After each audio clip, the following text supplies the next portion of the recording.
On the Radio is brought to you by Zurich Insurance, the perfect place to catch up with all things Melbourne. If you enjoy this content and want more inside access from the team, make sure you visit the club website. I tell you what, Bernard, I'm going to say this, and I'm going to make it very, very clear. You want to go into a final? Yeah. It helps if your surname's Brayshaw, right? It runs through the DNA of that family. You play in a final, Duck. You get the job done. It's just as simple as that. And this man, very solid on the wing last night for the Demons. He joins us from Joondalup in the west. Angus Brayshaw, welcome to you. Thanks very much for having me, gentlemen. It's a nice day out here, so nice to have won, and feeling pretty good about where things are at the moment. Well, you couldn't have two more diverse prelim finals at that venue. 2018, you realised, I reckon, you weren't going to win after about 7 minutes.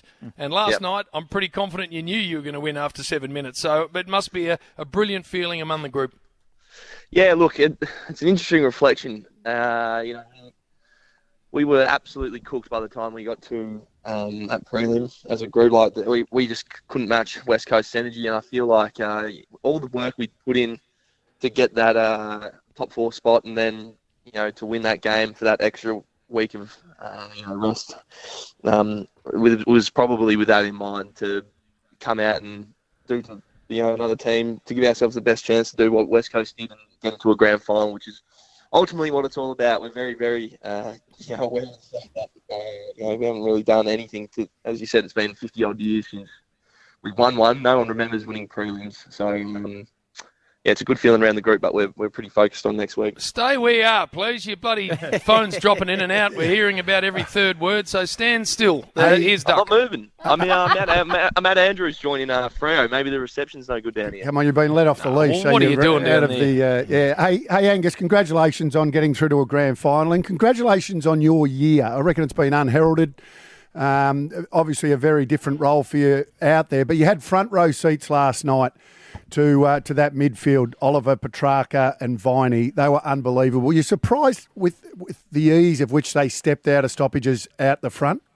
Well, you can add Gawn into that mix as well. I reckon some of his work was midfield-esque. I think, look, it's, as I sort of touched on in my answer that none of you heard, the extra week break is so important for. This time of the year is a long season, and then you get the week off and you can refresh and refocus. And I just feel like that, we had a really good week off in terms of, we recovered really well. Goody and Burjo, we got a really good session in on the Friday, but had a really good balance, and just came with the energy that I feel like, you saw when the names you mentioned, they were able to, make it look easy because of, I feel like, all the work that went into the couple of weeks prior. So we'll take a heap of good learnings from that as a group. And the team will be playing next week. We'll also have 2 weeks, so it's going to be a huge challenge. And if Gawny can, Gawny and those boys can play the way like they did last night, then that will go a fair way to getting us right in it. Congratulations, Gus. Great game last night, mate. 29 points up at halftime. The Cats had just kicked a couple and looked like they were coming. What was the message at halftime? Just must have been something unbelievable, because that third quarter, I'm not sure whether I've seen a performance like that in a final, ever. Yeah, look, it's the same message we've been sort of talking about all year, I guess, really. It's that, we always talk about staying in the moment, and if you get too far ahead of yourself, then you trip up. And if you think about what you've done in the past, then you can also sort of get caught up in a little bit of essentially you get caught up in stuff that has nothing to do with what is really important. That's each contest, each decision you're making.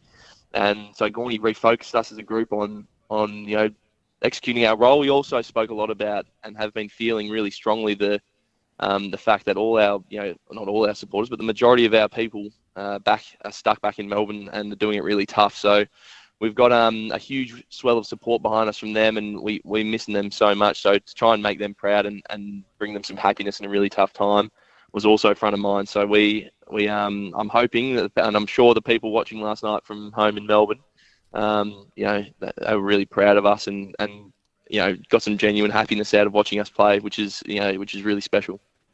Angus, you can hear the way you're talking that nothing is going to be taken for granted by you or anyone else as part of this Melbourne group. But when you talk about living the moment and not wanting to go too far forward or nor too far back, can I just ask you, though, was there a period of the season just gone, or was there a particular match, a moment within a match, a moment just in your own thought processes that had you convinced that your very best was competition best?